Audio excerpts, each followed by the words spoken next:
ଆଜି ଦେଖିବାକୁ ପାଇବେ ବିବେକର ମା ଆଉ ପରିବାର ସମସ୍ତେ ମିଶି କାନ୍ଦି କାନ୍ଦି ମେଡିକାଲରେ ଆସି ପହଞ୍ଚିବେ ଆଉ ଆସି ନର୍ସକୁ ପଚାରିବେ, ବିବେକ ଚୌଧୁରୀ ମୋ ପୁଅ ସେ ଏଇ ହସ୍ପିଟାଲରେ ଆଡମିସନ ହେଇଛି, ସେ ଏବେ କୋଉଠି ଅଛି? ତାପରେ ସେ ନର୍ସ କହିବେ ସେ ଏବେ ଅପରେସନ थिएटରରେ ଅଛନ୍ତି, ତାଙ୍କୁ କିଏ ଜଣେ ଛୁରୀ ଭୁଷି ଦେଇଛି।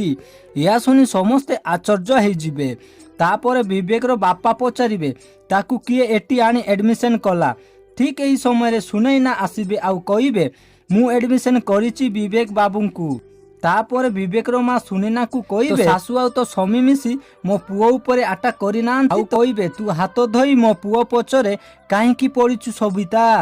ତାପରେ ସୁନୈନା କହିବେ ମୁଁ ସବିତା ନୁହେଁ, ମୁଁ ହେଉଛି ସୁନୈନା ଆଉ ବିବେକ ବାବୁଙ୍କ ସ୍ତ୍ରୀ। ଏହି କଥା ଶୁଣି ସମସ୍ତେ ଆଶ୍ଚର୍ଯ୍ୟ ହେଇଯିବେ। ତ ଦର୍ଶକ ବନ୍ଧୁ ଏବେ କ'ଣ ବିବେକ ଆଉ ସୁନୈନା ଏକାଠି ହେବେ କି? ତାହେଲେ କମେଣ୍ଟ କରି ୟେସ୍ ଲେଖନ୍ତୁ। ତ ଆଜି ବୋଲି କିଛି ଜବରଦସ୍ତ ସିନ୍ ଦେଖିବାକୁ ପାଇବେ।